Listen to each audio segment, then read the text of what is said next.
Well then, welcome to episode 3 of Skid Marks. It's the movie car challenge, and well, I've done things a little bit differently. As you may have guessed by the interior, this is a Toyota AE86. Now, however, not particularly a movie, there was a live action of the show, and that's what I've gone with. Takumi's 86.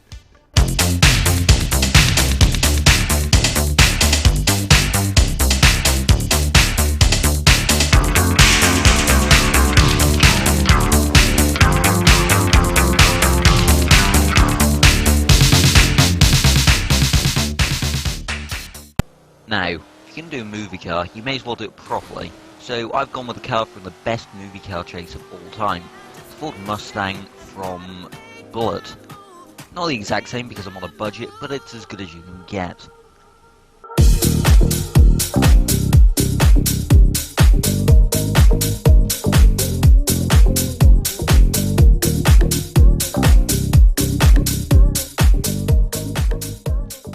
Now, out of all the movie cars on the planet, there are two movie cars that stand out above them all. There's this, and then Hans RX-7. One I can't afford, so I've gone with this. This is Sean's Mitsubishi Evo from Tokyo Drift.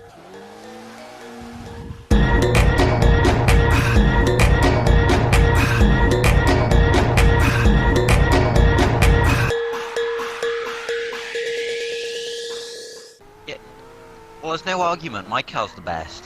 When you think of movie car chases, you think of the Mustang. Yes, but when you think of drift cars in movies, you think of Hans RX-7. You think of the AE86. Yes. You think of the AE86. Yeah. No, if you haven't watched Initial Drift and you know a dream. Guys, about a message. No, what is it? The producers say that they're tired of us arguing. So we've asked us to Really? do a figure of 8. Oh, how wonderful! Don't know what that's got to do with movies, but I think I'm going to win considering A rear-wheel drive Evo. A rear-wheel drive Evo. Yes, but I'm still. That's like me saying yes. I'm in a so- Toyota Hilux. Yes, I'm going circuit racing. I'm going mine. to win because there's a shitty Terraner, the C-Class, and that Mustang is just autism. Nice. The Mustang What? is best. Let's go! And it's starting on pole.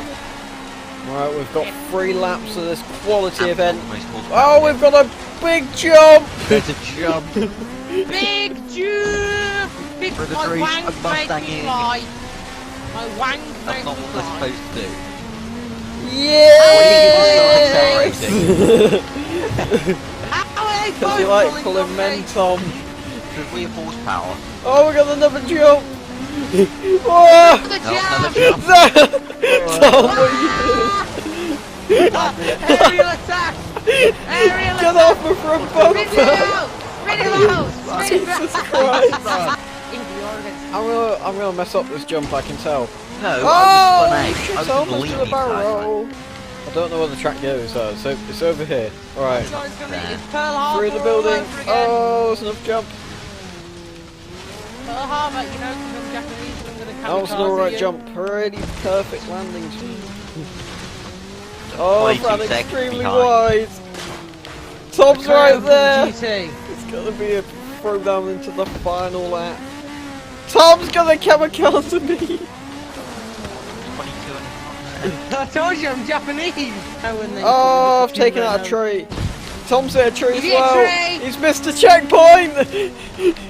Ah! There we go. Yeah. I And slammed my big across wank the up. line. Your car has My car has a high drag coefficient and your car has horsepower. And my car has a wang. We'll come back to the movie car challenge later, but now we have a review of 2 cars from Dylan. He's taking a look at some classic monsters.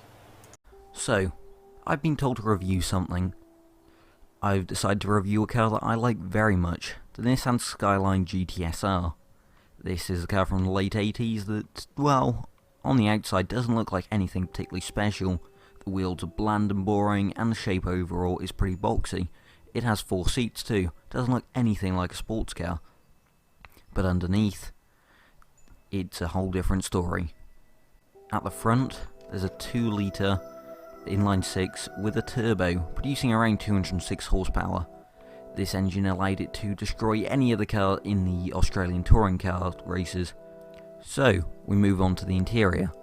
Inside, it looks fairly normal, just like the outside, but once you start to look a little closer, you realise it. It's got a 5-speed manual gearbox, pretty high tech for the time. And while the speedometer only goes up to 180 km an hour, that's only by Japanese law. It'll go way past that, and revs to 8,000 RPM. This thing's a performance machine, alright? Out on the open road, we can really stretch its legs. I found a spot with not too much traffic, so I can properly accelerate off to the mark. Here we go. Leaving behind 2 trails of rubber, but only for a short while. It gets its grip fairly quickly, and then starts to fire itself down the road. Weaving through traffic isn't too much of an issue either, since it has plenty of high-speed grip, and the rear end stays put, like it should. But just because the back is usually well behaved, doesn't mean you can't still have some fun. If you really want to, you can get the back out, and boy, it's controllable if you do. You can easily slide this thing, with the only issue being a bit of a lack of power to continue the slide going. Although you can stop even if you do almost make a mistake. The top speed of this car isn't anything worth mentioning. The speedometer tops out at 180 km an hour due to Japanese law, but really it doesn't matter, since this car is best enjoyed when low-speed cornering. But what about its rivals? This is the Holden VL Commodore, probably the closest rival to the Skyline in this game. They're both big family cars with rear-wheel drive, built for racing in Australia. Although this one does speed in an entirely different way. Unlike the Skyline, which is great handling, this decides to tackle the speed issue with brute force, with a massive 5.7 litre V8 at the front. This V8 produces around 240 horsepower, so 40 more than the Skyline. And using this extra power, it can certainly accelerate a bit quicker. From a standstill, it leaves more tyre marks, but also accelerates way quicker than the Skyline. That 40 horsepower is seriously noticeable. But when it comes to slowing down and turning, it's a lot heavier and a lot less controllable. You'll definitely find yourself getting the back out more. In this car, you'll also spend most of your time topping out the speedo, since both these cars have fairly low and pessimistic speedometers. This car really does feel like a boat to drive. You sort of throw it around and it just wobbles everywhere. You can see how much body roll I'm getting just from turning left and right by here. Well, the front turning is really responsive, and I love a car like that. It can get seriously scary once you're at the limit. So, which is best? Well, in my eyes, the Skyline will always be the best. It's Japanese and it's good handling, 2 things that I value very much when searching for a car. Although the Holden is bags of fun if you're willing to buy it for less performance. The Skyline, of course, is 100k, 50k more than the Holden, so for that extra bit of handling you're paying a lot more. Alright Tom, you can go first if you want to. So, Yeah, big boy car.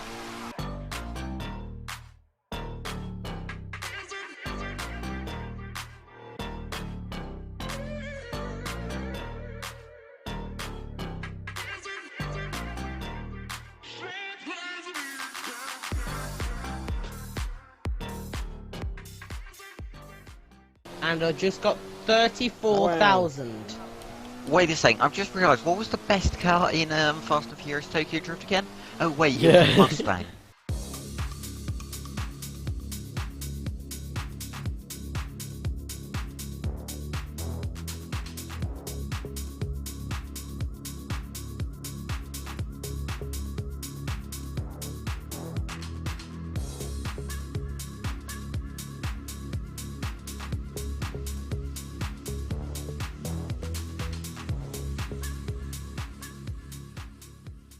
Ready to go There we whenever you- go. Alright. Didn't know I was featured on Slap Train because I'm a good skid man.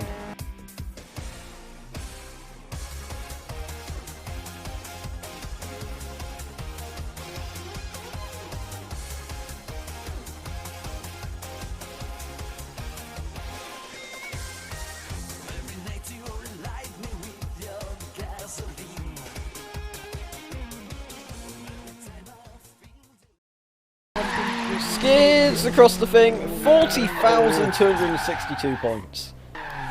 So, would you believe that 40,000. the driver here and the Slap Train fanboy in the initial decals scored the most points?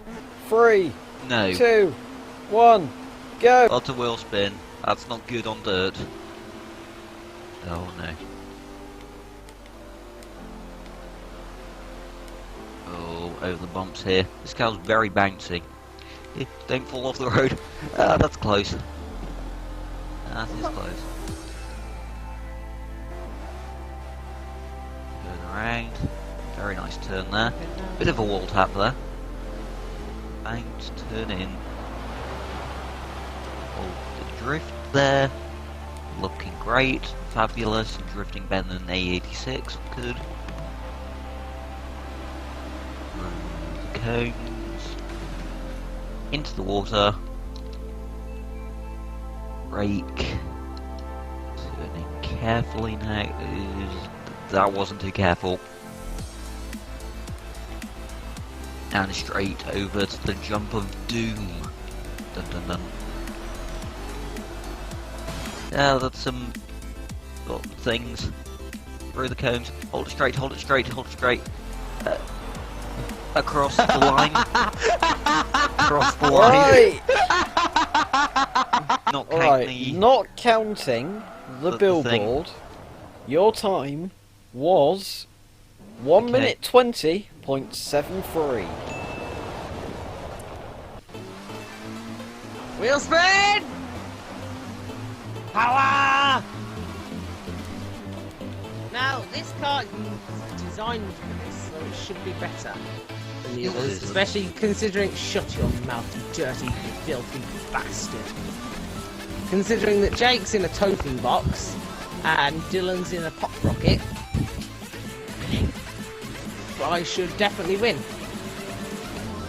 As I come around this corner that I'm going to call the Kinky Pinky. And round the bendy. It's a bendy straw. Through the cones, shut up Arna, you little. Say that word. Do the splash. Right. Scandinavian flick. That's it. Over the gravel jump. Ah, shit! 12 points!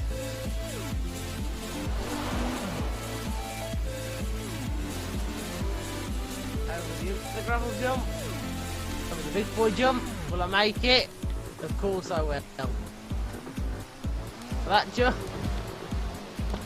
I'm definitely not beating Skyline.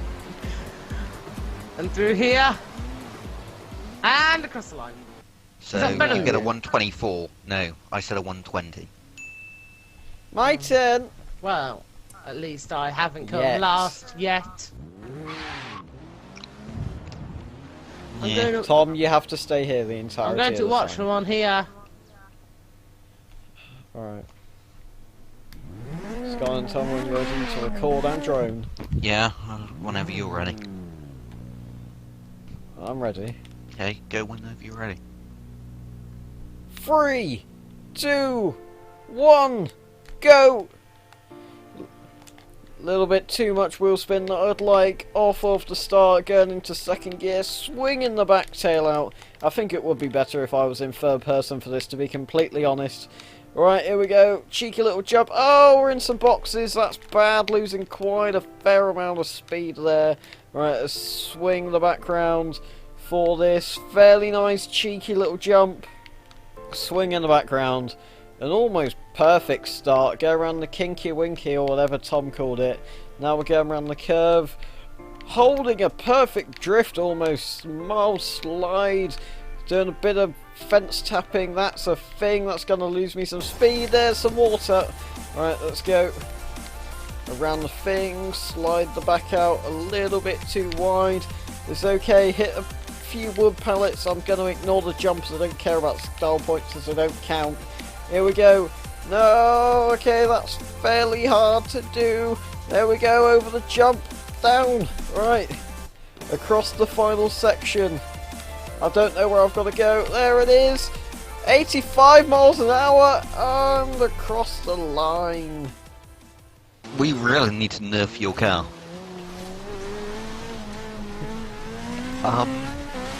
You did a 1 minute 10. Oh, like baby!